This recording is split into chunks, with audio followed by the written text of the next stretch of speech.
டேஸ்டியான ஹெல்த்தியான ஒரு பிரேக்ஃபாஸ்ட் எக் சாண்ட்விச் வாங்க எப்படி செய்யலான்னு பார்க்கலாம். இதுக்கு வந்து நான் ஒரு ஆனியன், ஒரு கேரட், ஒரு குக்கும்பர் எடுத்திருக்கேன். நீங்கள் உங்களுக்கு எந்த வெஜிடபிள்ஸ் பிடிக்குமோ அதை நீ எடுத்துக்கலாம்.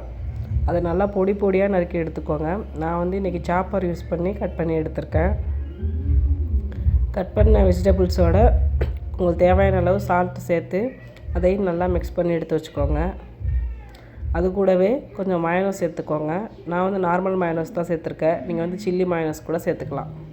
மயோனஸ் சேர்த்து நல்லா மிக்ஸ் பண்ணிவிட்டு அதுக்கப்புறம் நான் எக்கை ஆட் பண்ண போகிறேன். நான் 2 எக்கு ஆல்ரெடி பாயில் பண்ணி வச்சுருக்கேன். அந்த எக்கை வந்து பொடி பொடியாக நறுக்கி எடுத்துக்கோங்க.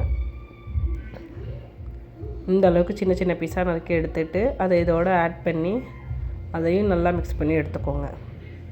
இதில் வந்து எந்த ஒரு முட்டை ஸ்மெல்லும் வராது. நீங்கள் டெஃபினட்டாக ஒரு தடவை ட்ரை பண்ணி பாருங்கள். நல்லா டேஸ்டியாக இருக்கும். பசங்களுக்கு ரொம்ப பிடிக்கும். மிக்ஸ் பண்ணிவிட்டு அப்புறம் தோசைக்கல்லில் கொஞ்சம் பட்டர் ஆட் பண்ணிக்கிறேன். பட்டர் ஆட் பண்ணி ப்ரெட்டை வந்து டோஸ்ட் பண்ணி எடுங்க. 2 பக்கமும் நல்லா கோல்டன் ப்ரௌன் கலரில் வர வரைக்கும் நம்ம நல்லா டோஸ்ட் பண்ணி எடுக்கணும். 2 சைடுமே பட்டர் ஆட் பண்ணி நல்லா டோஸ்ட் பண்ணி எடுத்துக்கோங்க.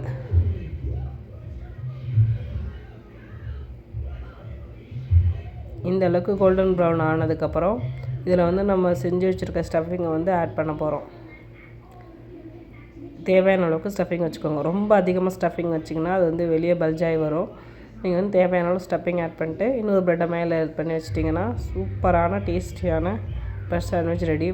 டேஸ்ட்டு ரொம்ப சூப்பராக இருக்கும். சவர்மா டேஸ்ட்டில் இருக்கும். அதோட ட்ரை பண்ணி பாருங்கள்.